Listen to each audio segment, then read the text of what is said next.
Halo semua. Apa kabar untuk hari ini? Semoga harimu selalu menyenangkan ya bro. Selamat datang di channel YouTube saya. Tolong dibantu subscribe, like dan share ya, supaya saya terus semangat bikin kontennya. Wakakakak. Solen 5 chapter 985 atribusi Doom. Seberapa kuat kendali keberuntungan klan Tianhu? Ini adalah kebalikan dari Tianhu yang terkenal, dan Pearl of Doom jelas merupakan artefak di antara artefak. Bayangkan saja, jika selama pertempuran, jika kamu menggunakan Orb of Doom untuk menimbulkan kesialan pada lawan, kesialan di level Great Demon King, bagaimana lawan bisa terus bertarung? Kekuatan mereka sendiri tidak dapat digunakan. Ini juga mengacu pada keberadaan level yang sama dengan Great Demon King. Jika kamu berubah menjadi lawan tingkat yang lebih rendah, aku khawatir kamu akan ditelan oleh nasib buruk. Namun, yang perlu aku perjelas adalah masalahnya sendiri. Butir malapetaka ini dibuat setelah pertimbangan yang cermat, dan itu menghabiskan banyak energiku. Pada akhirnya, aku berharap kekuatan malapetaka dapat diselesaikan. Oleh karena itu, dalam proses menggunakan Orb of Doom, itu sebenarnya melahap keberuntungan. Seiring berjalannya waktu, semakin banyak keberuntungan yang ditelan, semakin banyak keberuntungan yang akan dimurnikan secara bertahap, jadi itu adalah artefak yang akan melemah secara bertahap. Pada saat yang sama, jika pengguna membawanya terlalu lama, terutama jika pengguna tidak melahap cukup banyak keberuntungan untuk menekan nasib buruk internal, ada risiko serangan balik. Ini harus dilakukan dengan hati-hati. Namun, itu sedang dalam masa kejayaannya sekarang. Saat dia berbicara, Kaisar Iblis Besar Tianhu mengulurkan kaki kanannya dan mengetuk ringan di tanah di depannya. Tiba-tiba, lingkaran keterampilan jiwa putih besar dengan cepat menyebar dari bawah kakinya, dan kekuatan hisap yang kuat tampaknya hanya itu. Terlahir dari bawah kakinya, awan gelap malapetaka yang ganas di udara tiba-tiba menyatu ke arahnya seperti lautan sungai.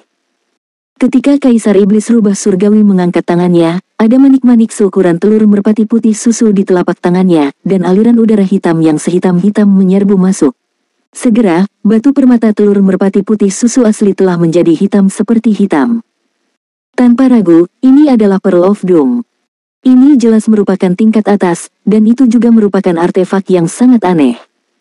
Di ruang VIP Dino 8, mata Tang San sedikit menyipit ketika dia melihat mutiara malapetaka ini. Ternyata Kaisar Iblis Rubah Surgawi juga menyadari efek samping dari keberuntungan yang terlalu padat, dan dia tidak tahu kapan dia memperbaiki bola kesialan ini. Namun meski begitu, pada kenyataannya, hal itu terus membawa kesialan bagi semua ras kecuali benua Falan.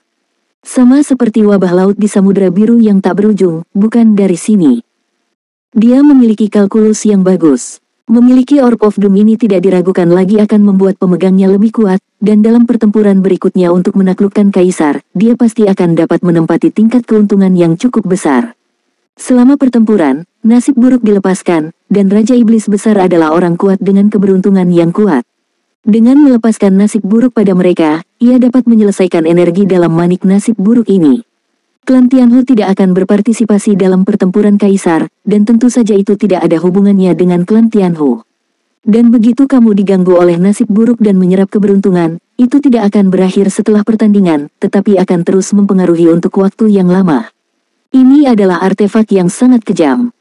Dan jika manik-manik nasib buruk digunakan cukup banyak dalam pertempuran Kaisar, nasib buruk di dalamnya akan sangat berkurang, dan Kaisar Iblis Tianhu secara alami akan aman. Ya, dia aman. Pembuatan bola malapetaka ini harus didasarkan pada keberuntungan Kaisar Iblis Rubah Surgawi sendiri, dan hanya kultivasinya yang dapat mengendalikan malapetaka yang begitu besar.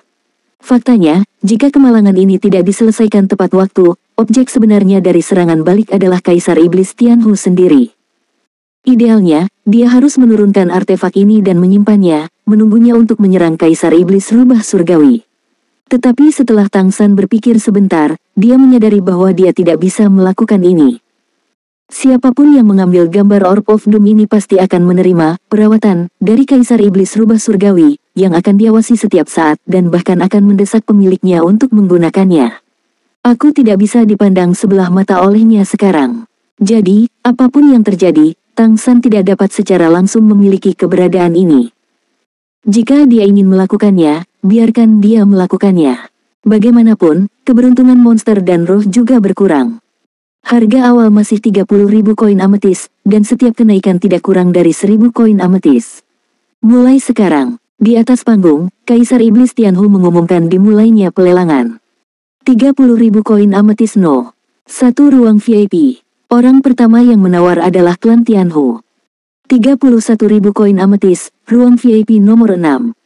Orc raksasa Behemoth menembak lagi. Ketika sampai pada 3 lelang terakhir, Feng Hao Dulu utama mulai menawar tanpa syarat. Di ruang VIP pada tanggal 11, di bawah bujukan Putri Merak, Mei Gongzi, yang ragu-ragu apakah akan berpartisipasi dalam pelelangan, tiba-tiba mendengar suara yang dalam, "Jangan lakukan ini, mudah terjebak karena dan efek."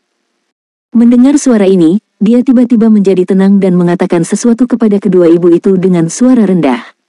Tidak ikut lelang. Sumber suara ini secara alami bukan Tang San. Tang San tidak akan menggunakan akal dewa untuk mengirimkan suaranya secara langsung saat ini, agar tidak diekspos. Itu adalah suara Kaisar Iblis Besar Undead. Pada awalnya, dia ada di sana bersama Kaisar Iblis Tianhu yang pergi ke Laut Kuning yang kotor. Persaingan untuk Doom Bats tidak terlalu ketat pada awalnya, dengan tawaran baru sesekali. Namun lambat laun, frekuensi kutipan mulai meningkat. Lebih dari setengah ruang VIP, dan bahkan beberapa kekuatan di luar ruang VIP mulai berpartisipasi dalam kompetisi. Meskipun tidak ada kenaikan harga 11.000 seperti Elf Elemen Cahaya sebelumnya, tetapi segera, harga manik-manik malapetaka juga telah dinaikkan menjadi lebih dari 50.000 koin ametis. Dalam keadaan normal, artefak yang kuat ini sebenarnya akan menyebabkan ketakutan banyak orang, dan masalah serangan balik harus diperhitungkan. Namun, pertempuran Kaisar akan segera dimulai, dan sekarang benar-benar tidak mungkin untuk mempedulikannya. Memiliki artefak ini tidak diragukan lagi akan memiliki efek besar pada pertempuran Kaisar. Elf Elemen Cahaya di depan hanya dapat digunakan dengan keberadaan atribut cahaya, tetapi bola malapetaka ini tidak membedakan ras. Selain itu, keberadaan yang lebih lemah ingin mendapatkan kesempatan dalam pertempuran Kaisar, semakin penting artefak ini. Kaisar Iblis Rubah Surgawi memang keren. Mengambil benda seperti itu untuk dilelang saat ini tidak hanya dapat menghasilkan banyak uang, tetapi juga memecahkan masalah nasib buruk. Mengambil keuntungan dari pertempuran menduduki Kaisar ini, biarkan banyak orang kuat membantunya berbagi nasib buruk ini tidak akan datang ke klan Tianhu, membegal 2 burung dengan 1 batu. Kali ini Tang San hanya menonton dengan mata dingin, diam-diam mengamati. Doom Bat adalah lot ketiga hingga terakhir, dan setelah itu, ada 2 lot lagi, tidak diragukan lagi, semakin lama semakin berharga. Jika Light Ele Spiritual Elf tidak memiliki diri mereka sendiri, mereka mungkin tidak akan bisa mendapatkan harga setinggi itu. Meskipun tidak ada harga tinggi 1 kali untuk manik Doom ini, ada lebih banyak penawar yang berpartisipasi dalam pelelangan, dan harga akhir sulit untuk dikatakan. Benar saja, seperti yang dia duga, pelelangan manik Doom berlangsung lama, dan harganya selalu naik sedikit. Tidak sampai pesanan 80.000 koin ametis berlalu, jumlah peserta mulai berkurang. Tapi ajaibnya, jumlah peserta di ruang VIP berkurang, yang gagal masuk ruang VIP, tapi masih ada 3 penawar yang terus ikut. Tidak peduli bagaimana mereka mendapatkan uang mereka harus mengakui bahwa naga tersembunyi dan harimau berjongkok ada di antara orang-orang. Bagaimana mereka bisa mengumpulkan uang sebanyak itu? Setelah 100.000 koin ametis, harga lelang Pearl of Doom masih lebih dari 100.000 koin ametis. Ini memang artefak kuat yang dapat mengubah situasi pertempuran, tetapi ada peluang untuk melawannya. Pada akhirnya, manik malapetaka dijual dengan harga 115.000 koin ametis, dan itu tidak diambil oleh Feng Hao Dulu utama di ruang VIP, tetapi oleh penawar lain, yang tidak diketahui. 15.000 ametis coins. Ini adalah harga tertinggi hari ini, dan masih melebihi harga Light Ele Spiritual Elf. Saudaraku, mengapa kita tidak berpartisipasi dalam pelelangan ini? Jin Yaosen bertanya pada Tang San. Solen 5 chapter 986 menawar Kaisar Tianzu. Tang San meliriknya, dan berkata, mutiara malapetaka ini bukanlah hal yang baik, meskipun dapat membawa nasib buruk kepada orang lain, tetapi jika menghadapi keberadaan dengan ki yang sangat kuat, jika memantulkan nasib buruk, orang yang tidak beruntung adalah kastornya. Ini pedang bermata 2, apalagi, bahkan jika kamu dapat terus menekan lawanmu, Orb of Doom itu sendiri memiliki nasib buruk, dan pasti akan dihantui oleh nasib buruk di masa depan. Ini adalah hal yang tidak menyenangkan. Yang kuat yang menggunakannya untuk berpartisipasi dalam pertempuran Kaisar pasti tidak akan datang pada akhirnya, itu juga akan membawa nasib yang sangat buruk bagi dirinya sendiri. Ini adalah senjata pembegal, dan sangat mungkin tidak hanya pemiliknya yang akan dikutuk olehnya, tetapi bahkan ras mereka sama. Bagaimana aku bisa membawa bencana ke klan pohon emas biru kami? Yah, Patriark benar. Penatua di samping berkata, ngomong-ngomong, ketika aku melihat benda ini, aku merasa sangat tidak nyaman, jangan khawatir tentang itu. Namun, Patriark, barang yang kami menangkan di lelang kali ini, aku khawatir itu tidak cukup untuk membantumu memenangkan pertempuran Kaisar. Jika 2 lot terakhir cukup baik, jangan pelit dengan uang, dan kami akan memenangkannya dengan cara apapun. Di antara hal-hal yang difoto Tang San, menurutnya, tombak naga cerah agak berguna, naga ganas itu tidak yakin, dan tubuh Wang Lianzi agak berguna, tetapi tidak bisa memutuskan hasilnya. Bagaimana bisa begitu mudah untuk menemukan kontraktor yang cocok untuk kalung doa spiritual? Meskipun banyak uang telah dihabiskan, tidak ada artefak kuat yang benar-benar dapat mempengaruhi pertempuran Kaisar. Elf elemen cahaya barusan, Penatua Agung sebenarnya sangat mendukung Tang San dalam menjatuhkannya. Elemen cahaya dan energi kehidupan selalu bersahabat. Jika mereka diturunkan, mungkin ada peningkatan yang kuat, tetapi pada akhirnya, Tang San masih memberinya ke klan naga. Ini juga bisa dimengerti, keluarga naga sangat kuat, dan itu benar-benar menyinggung kematian, bukan itu jalannya. Penatua Agung merasa sedikit sedih saat ini. Klan pohon emas biru sendiri masih terlalu buruk dalam bertarung. Bahkan lelang super seperti itu tampaknya tidak akan mampu membalikkan keadaan, dan uang tidak dapat menyelesaikan masalah. Manik-manik nasib buruk dijual dengan harga tinggi, dan Kaisar Iblis besar di atas panggung dalam suasana hati yang baik, dan dia langsung mengatakan bahwa dia akan memberikan batu keberuntungan pelindung tubuh dengan manik-manik nasib buruk, sehingga pemiliknya bisa mengimbangi serangan balik sampai batas tertentu. Selanjutnya adalah lot final terakhir kita. Sebelum poros besar final muncul, pasti akan membawa kejutan bagi setiap peserta. Untuk dapat melihat lot ini, saya percaya bahwa untuk sebagian besar penawar, sudah beruntung dalam hidup ini. Ayo, mari kita undang lot terakhir hari ini. Lelang akan segera berakhir, dan tidak diragukan lagi bahwa ini akan menjadi waktu yang paling menarik dan mengasyikkan sejak lelang 3 hari. Setiap penawar sudah melupakan kelelahan mereka saat ini, dan dengan bersemangat menunggu penampilan lot terakhir. Lapisan halo lembut terpancar dari bawah. Saat cahaya muncul, sebuah kolom perlahan naik dari bawah. Volume kolom itu tidak kecil. Melihat pilar ini, Tang San, yang telah melihat keberadaan serupa sebelumnya, tidak bisa menahan diri untuk tidak tertegun sejenak. Ini, Kaisar Tianzhu. Istana leluhur benar-benar mengeluarkan Kaisar Tianzhu. Apa artinya ini? Mungkinkah pelelangan itu untuk warisan Kaisar Tianzhu? Tidak apa-apa, untuk menghasilkan uang, ini benar-benar maha kuasa. Bahkan Kaisar Tianzhu, bisakah itu dilelang? Kaisar Tianzhu ini naik perlahan, dan segera, ia naik ke tingkat yang sangat tinggi seolah-olah akan menembus langit, 100 meter, 200 meter, 300 meter, 400 meter. Ketika ketinggian melebihi 400 meter, ekspresi Tang San menjadi sedikit bermartabat. Kamu harus tahu bahwa di dalam Dewan Pengadilan Leluhur, tidak banyak Kaisar Tianzhu lebih dari 400 meter. Dia terkesan oleh Kaisar Tianzhu yang memberinya afinitas hari itu, terutama yang di atas 400 meter, tetapi dia benar-benar yakin bahwa tidak ada yang seperti itu.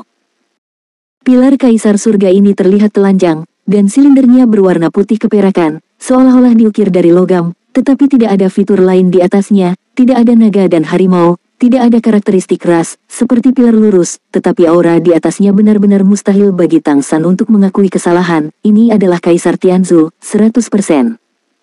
Seorang Kaisar Tianzhu yang tidak muncul di Dewan Pengadilan Leluhur, apa sebenarnya ini? Ketinggian Kaisar Tianzhu masih meningkat, dan berhenti dengan mantap hingga melebihi 450 meter. Itu juga telah menjadi pusat perhatian, dan banyak penawar di bawah ini tidak tahu apa itu. Namun, pemilik kota di ruang VIP semua mengenali identitas Huang Tianzhu, setelah semua mengalami pembekalan pengadilan leluhur. Kaisar Iblis Rubah Surgawi menunjukkan emosi di wajahnya, dan berkata dengan sungguh-sungguh, mungkin banyak dari kamu penawar tidak tahu apa ini. Biarkan aku memberimu pengantar singkat. Semua penguasa kota utama yang hadir harus melihatnya. Telah ada keberadaan yang sama. Ya, ini adalah Kaisar Tianzhu. Setelah setiap kaisar meninggal, Kaisar Tianzhu yang sesuai akan lahir, atau ketika seorang kaisar menjadi kaisar, Kaisar Tianzhu akan lahir, dan setelah kematian kaisar akan memiliki sinar kesadaran spiritual memasuki desa Huangtian, yang merupakan kemungkinan bagi klannya untuk mewarisi di masa depan. Itu juga merupakan tanda yang ditinggalkan oleh kaisar di plane ini. Untuk memiliki pilar kaisar, hampir setiap monster dan roh kemuliaan terbesar dan setiap penguasa kota dari kota utama akan memiliki 3 hari untuk memilih untuk diakui oleh Kaisar Tianzhu ketika dia datang ke istana leluhur untuk melaporkan tugasnya, dan penguasa kota yang diakui akan menerima warisan tertentu. Ini juga merupakan keuntungan yang hanya dimiliki oleh penguasa kota. Bahkan para patriark dari berbagai klan tidak memiliki kualifikasi ini. Dan pilar kaisar yang kamu lihat di depanmu adalah yang sangat istimewa. Penguasa kota yang hadir harus melihat ini. Bukankah Kaisar Tianzhu yang kamu lihat tidak muncul di istana leluhur? Ya, itu sangat istimewa, dan justru karena itu adalah keberadaan khusus sehingga ia tidak dapat memasuki istana leluhur. Karena, Kaisar inilah yang melahirkan Kaisar Tianzhu, bukan anggota klan monster atau klan roh kita. Tepatnya, dia adalah satu-satunya kaisar yang kita kenal di luar 2 klan kita. Begitu pernyataan ini keluar, para penonton gempar. Kamu harus tahu bahwa dalam catatan sejarah benua Falan, hanya monster dan roh yang dapat melahirkan kaisar, dan tidak ada kaisar ras lain yang pernah muncul. Ini adalah catatan di benua Falan untuk waktu yang lama. Sekarang, Kaisar Rubah Surgawi benar-benar memberitahu mereka bahwa ada orang-orang dari ras lain yang telah muncul sebelumnya, dan Kaisar Tianzhu lahir. Guncangan pemilik kota sangat kuat. Kaisar Tianzhu, yang panjangnya lebih dari 450 meter. Ini harus berada di 10 besar di antara kaisar dalam sejarah istana leluhur. Mata Kaisar Iblis Rubah Surgawi sedikit lebih dalam, keberadaan yang menjadi kaisar adalah manusia. Ya, manusialah yang menurutmu adalah budak dan pelayan. Tidak terbayangkan, sangat lemah, dan manusia tanpa kemampuan bawaan dapat benar-benar berkultivasi untuk menjadi kaisar, dan mereka masih kaisar yang cukup kuat. Setelah mendengar ini, Mei Gongzi di ruang VIP 11 tiba-tiba berdiri. Tang San di ruang VIP di nomor 8 mengontrak murid-muridnya. Dia akhirnya mengerti mengapa Kaisar Iblis Rubah Surgawi selalu begitu takut pada manusia. Ternyata benar-benar ada manusia yang telah berkultivasi hingga level kaisar. Kaisar Iblis Besar Tianhu melanjutkan, manusia ini telah mengambil jalan yang berbeda. Dia mengambil rute yang sangat aneh. Ini adalah rute yang tidak dapat kita bayangkan.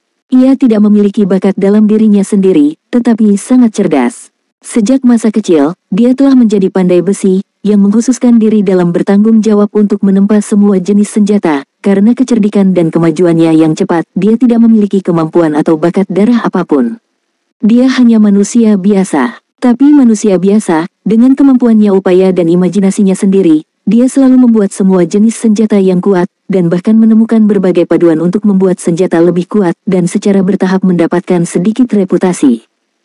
Solen 5 Chapter 987 Warisan Kaisar Manusia. Karena senjata yang dia buat cukup bagus, dia secara bertahap mengumpulkan banyak kekayaan. Untuk menempa senjata yang lebih baik, dia mulai mencoba mengumpulkan darah dari berbagai ras yang kuat dan mengintegrasikannya ke dalam penempaannya. Dengan demikian, dia menciptakan lebih banyak spiritualitas senjata yang lebih kuat. Tetapi karena dia tidak memiliki kekuatan apapun, bagaimanapun, masih ada batasan, dan tidak mungkin untuk menempa keberadaan yang benar-benar kuat.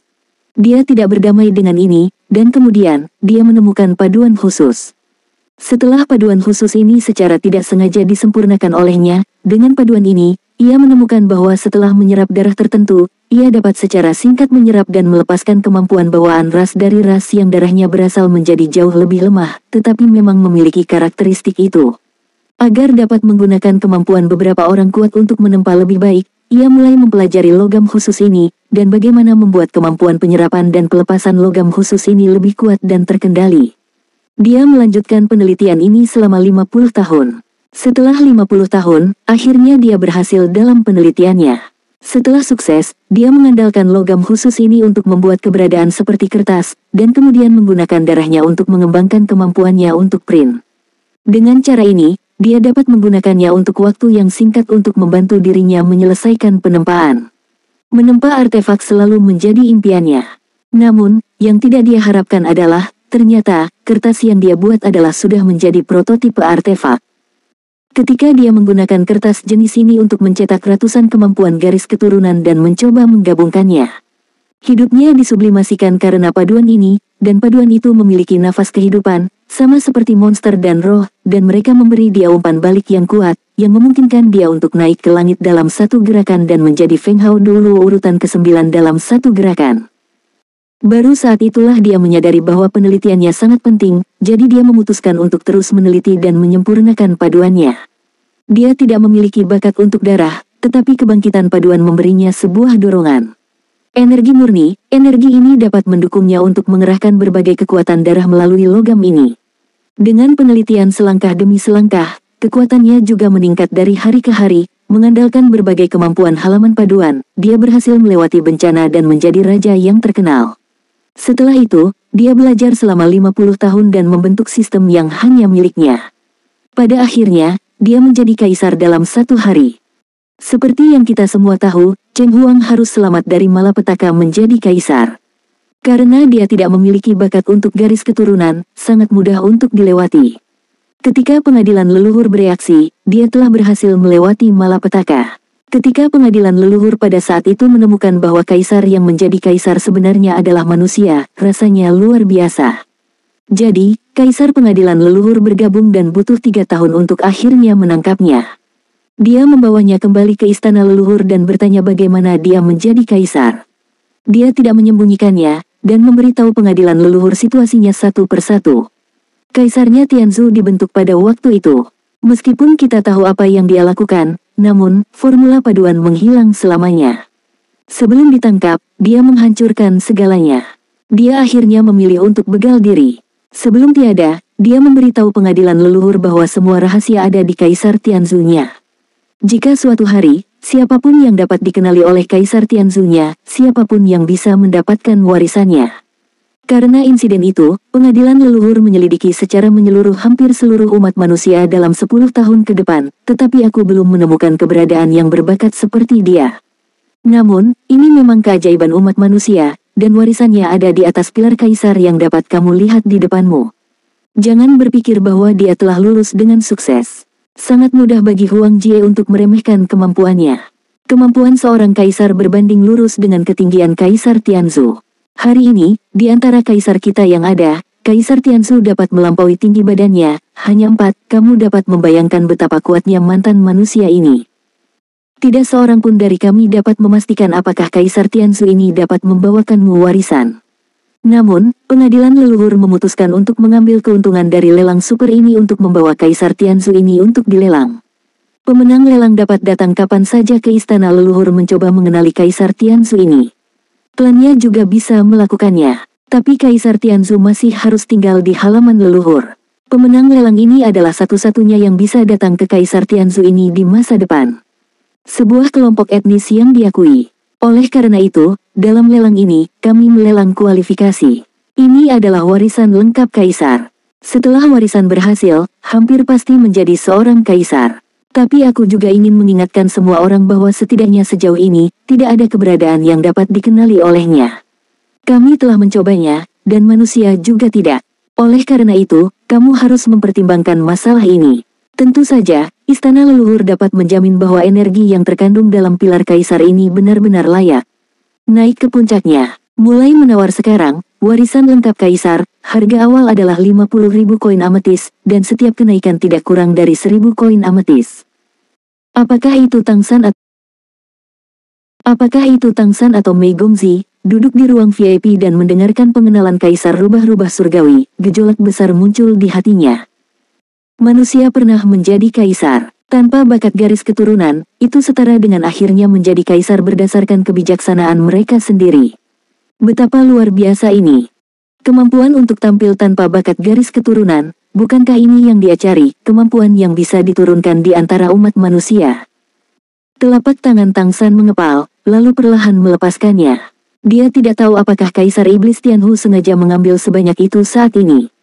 Penawar yang sengaja memancing manusia, misalnya Mei Gongzi. Apa yang akan terjadi jika Mei Gongzi mengambil undian?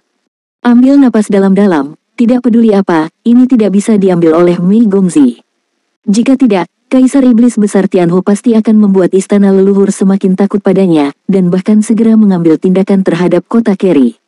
Jika itu adalah krisis, biarkan krisis itu menimpamu terlebih dahulu. Di ruang VIP 11, Mei Gongzi menoleh untuk melihat Putri Merak. Ibu Baptis, berapa banyak koin ametis yang dapat kita mobilisasi sekarang? Putri Merak mengerutkan kening dan berkata, anakku, bukan karena ibumu tidak membiarkanmu menawar. Namun, pengadilan leluhur mengeluarkan barang lelang ini, sangat mungkin itu ditujukan untukmu. Kamu harus tahu bahwa Kaisar Iblis Tianhu selalu sangat waspada terhadapmu. Garis keturunan manusiamu sangat tidak disukai oleh istana leluhur. Karena alasan inilah kisah ini diceritakan hari ini. Jika kamu memenangkan lot ini, tidak peduli apakah kamu dapat memperoleh warisan atau tidak, Anda pasti akan menderita lebih banyak kecurigaan dari istana leluhur. Mei Gongzi mengerucutkan bibir merahnya dengan erat, dan setelah keheningan yang lama, dia berkata dengan suara yang dalam, Ibu Baptis, ini adalah warisan yang ditinggalkan oleh nenek moyang manusia dengan mengorbankan nyawa mereka. Aku tahu bahwa jika aku memenangkan lot ini, itu pasti akan lebih ditakuti oleh istana leluhur, tetapi jika aku menyerahkan, aku mungkin akan menyesalinya seumur hidupku, yang juga merupakan penyesalan manusia. Jika ini benar-benar kemampuan yang bisa diturunkan untuk manusia biasa, maka, itu akan memiliki potensi untuk mengubah masa depan umat manusia. Putri Merak menghela nafas dan berkata, lagi pula, kamu masih menganggap dirimu sebagai manusia. Apakah begitu baik menjadi manusia? Mei Gongzi terdiam. Dia mengerti bahwa Putri Merak, yang merupakan klan iblis, sebenarnya tidak mendukungnya melakukan ini. Bahkan di dalam ras monster Merak, ada banyak perselisihan tentang garis keturunan mereka sendiri. Masih ada total 150.000 koin ametis yang dapat dimobilisasi sekarang, tanpa mempengaruhi pengoperasian kota Keri. Kalimat Putri Merak selanjutnya mengejutkan Mei Gongzi. Solen 5 chapter 988 Mei Gongzi marah. Mei Gongzi tiba-tiba mengangkat kepalanya untuk melihat Putri Merak, dan apa yang dilihatnya adalah kelembutan di matanya. Bocah bodoh, lakukanlah. Jika bukan karena kamu, ayahmu tidak akan kembali kepadaku. Ketika dia meninggal, Putri Merak yang asli tiada bersamanya. Sekarang, dia hidup, dan dia hidup sebagai manusia, jadi aku adalah istri seorang manusia dan anggota ras manusia.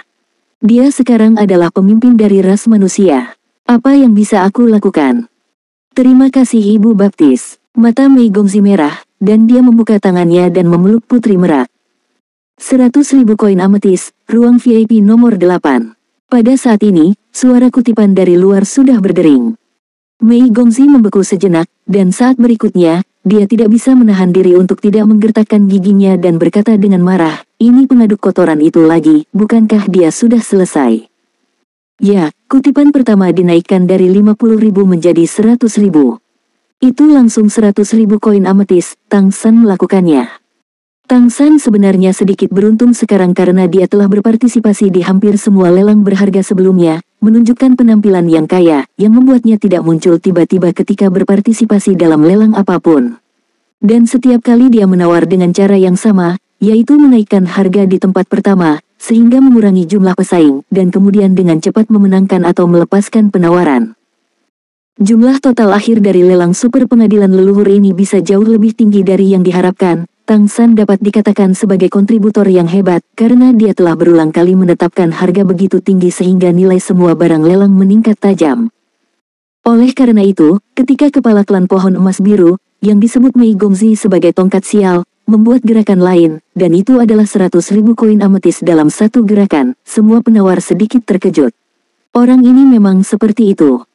101.000 koin ametis, ruang VIP kedua. Ada sorakan, dan Liang Flower Essence juga menawar. Ini adalah lot kedua dari belakang. Tidak peduli berapa banyak uang yang kamu simpan, itu tidak akan ada artinya setelah dua lot terakhir, dan lelang super akan berakhir. Meskipun warisan kaisar di depannya mungkin tidak dapat digunakan, sekali dapat digunakan, itu dapat menghasilkan banyak uang. Tidak bisa diukur dengan uang. 102.000 koin ametis, ruang VIP No. 9. 103.000 koin ametis, ruang VIP No. 11. Mei Gongzi akhirnya mau tidak mau mengambil tindakan. 150.000 koin ametis, ruang VIP No. 8. Seketika penonton mendidih. Tambahkan 50.000 lagi, dan itu adalah ruang VIP No. 8. 150.000, ini adalah harga yang menyegarkan harga tertinggi dari lelang super lagi. Apakah kamu gila? Apakah pohon emas biru gila atau mereka benar-benar kaya? 50.000, ini adalah 150.000 koin ametis. Ambil banyak yang bisa diturunkan dan mungkin sangat kecil. Namun, dari sudut pandang klan pohon emas biru, sepertinya tidak ada yang salah.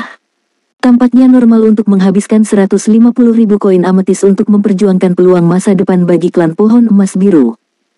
Di ruang VIP 11, Mei Gongxi tersipu karena marah. 150.000 koin ametis, yang sudah merupakan batas atas yang mampu dibeli oleh kota Kerry. Pihak lain benar-benar menaikkan harga 2 kali menjadi 150.000 koin ametis. Bukankah ini jelas berjuang dengannya? Jin Yaolin. Mei Gongxi benar-benar ingin merelakan kesempatan untuk langsung masuk ke babak semifinal, dan berpartisipasi dari babak penyisihan. Karena dia percaya bahwa tidak mungkin cacingan dari klan pohon emas masuk ke semifinal, jika dia tidak bisa masuk, dia tidak akan memiliki kesempatan untuk mengalahkannya. Ini jahat, itu benar-benar jahat. Di panggung lelang, mendengar tawaran 150.000 koin ametis, Kaisar Iblis Besar Tianhu tidak bisa tidak mengangkat alisnya sedikit. Zhu Ting mengambil bagian ini, yang agak hambar, tetapi nilai sebenarnya mungkin sangat tinggi, dan melelangnya. Dia awalnya mempertimbangkan apakah itu akan dimenangkan oleh ras monster merak. Jika dimenangkan oleh Mei Gongxi, dia akan memanfaatkan kesempatan ini untuk mengikuti pokok anggur untuk melihat apakah Mei Gongxi dapat memobilisasi pilar surga kaisar untuk mendapatkan formula paduan. Jika kamu mendapatkannya dan tidak menyerahkannya, itu adalah dosa besar. Jika kamu tidak mendapatkannya, itu membuktikan bahwa garis keturunan manusianya sendiri mungkin tidak begitu penting. Meskipun kekuatannya cukup kuat, itu tidak ada hubungannya dengan identitas manusianya, sehingga dia bisa lebih yakin. Tanpa diduga, klan pohon emas biru sama sekali tidak memberikan kesempatan kepada klan monster merak, dan mereka langsung membayar harga tinggi sebesar 150.000. Untuk klan pohon emas biru yang tidak pandai bertarung sendiri, pikirkanlah, jika mereka benar-benar berhasil mewarisi warisan manusia, itu akan sangat berguna. Gunakan kertas paduan untuk mencetak kemampuan garis keturunan lainnya untuk pertempuran. Bukankah ini cara terbaik untuk meningkatkan klan pohon emas biru? Oleh karena itu, tampaknya sangat masuk akal untuk membayar harga yang tinggi. Untuk harga yang tak terhindarkan ini, kamar VIP utama yang telah berpartisipasi di dalamnya semuanya terdiam, dan tidak ada penawar di luar ruang VIP yang berpartisipasi. Lagi pula, tidak peduli seberapa bagus warisan ini, itu tidak akan membuat orang menjadi kaisar dalam waktu singkat, dan masih ada begitu banyak ketidakpastian dalam dirinya sendiri sehingga pengadilan leluhur belum mencoba untuk berhasil. Bagaimana bisa begitu mudah diterima dan diwariskan? Karena itu, sekalipun kamu kaya, kamu tidak akan menginginkan hal semacam ini. Penguasa kota utama berpartisipasi dalam pelelangan untuk memberikan ras mereka kemungkinan warisan kaisar. Lagi pula, tidak ada yang memiliki kesempatan untuk mewarisi warisan seperti itu bahkan jika itu adalah upaya. 150.000 koin ametis, apakah ada harga yang lebih tinggi? Kaisar Iblis Tianhu terus bertanya. 151.000 koin ametis, ruang VIP no. 11. Bagaimanapun, Mei Gongxi tidak bisa menahan diri dan menaikkan harganya 1.000 lagi. 160.000 koin ametis, ruang VIP no. 8. Tang San tidak ragu-ragu menaikkan harganya lagi sebesar 10.000. Apakah kamu sengaja mencoba mempermalukanku? Pada saat ini, kesadaran Mei Gongxi telah datang dari ruang VIP 11 dengan rasa yang sengit. Sudut mulut Tang San berkedut, tetapi pada saat ini, Kaisar Iblis Rubah Surgawi memperhatikan, bagaimana mungkin dia tidak menjelaskannya, dia hanya bisa menggunakan akal spiritualnya sendiri untuk mengatakan dengan ringan, tolong menawar dengan adil, Tuan Kota Mei, ini lelang. Aturan lelang adalah bahwa penawar tertinggi menang. Di ruang VIP di nomor 11, wajah marah Mei Gongxi menjadi pucat, dan dia berharap dia bisa bergegas dan memukul orang itu dengan keras, bukankah dia mengabaikannya? Dia pasti melakukan ini dengan sengaja. Bisakah klan pohon emas biru mendapatkan warisan manusia ini? Itu adalah mimpi orang bodoh. Kaisar Iblis Besar Tianhu jelas merasakan fluktuasi dalam kesadaran Mei Gongxi dan berkata dengan ringan di panggung lelang, lelang yang adil, tidak ada yang dapat mengganggu pesanan, jika tidak mereka akan dikeluarkan dari tempat tersebut.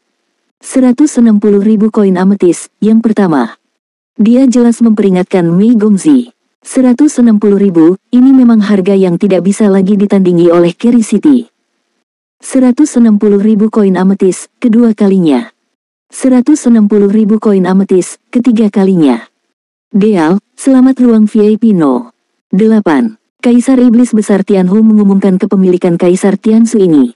Setelah pelelangan selesai, klan pohon emas biru sekali lagi dibawa ke garis depan. Berapa banyak uang yang dimiliki ras ini? Banyak yang tidak dapat digunakan secara langsung. Pada saat ini, bahkan Raja Naga Cerah Suanyu di ruang VIP No. 10 memiliki kebencian yang jauh lebih sedikit terhadap Tang San. Jika kamu dapat menghabiskan 160.000 koin ametis untuk menembak warisan, mengapa kamu tidak dapat menembak elf elemen cahaya dengan harga tinggi? Orang-orang benar-benar memiliki kekuatan ini. Jika elf elemen cahaya menaikkan harganya menjadi lebih dari 100.000 pada saat itu akan sangat tidak berkelanjutan. Oleh karena itu, orang tidak menaikkan harga, mereka benar-benar ingin menawar, dan mereka sangat kuat. Untuk sementara, kebencian klan naga terhadap klan pohon emas biru telah banyak melemah. Cacingan, cacingan. Mei Gongzi dengan marah berdiri dan mondar-mandir di ruang VIP, tetapi sebenarnya dia tidak bisa berbuat apa-apa. 160.000, bagaimanapun, warisan ini dimenangkan oleh klan pohon emas biru.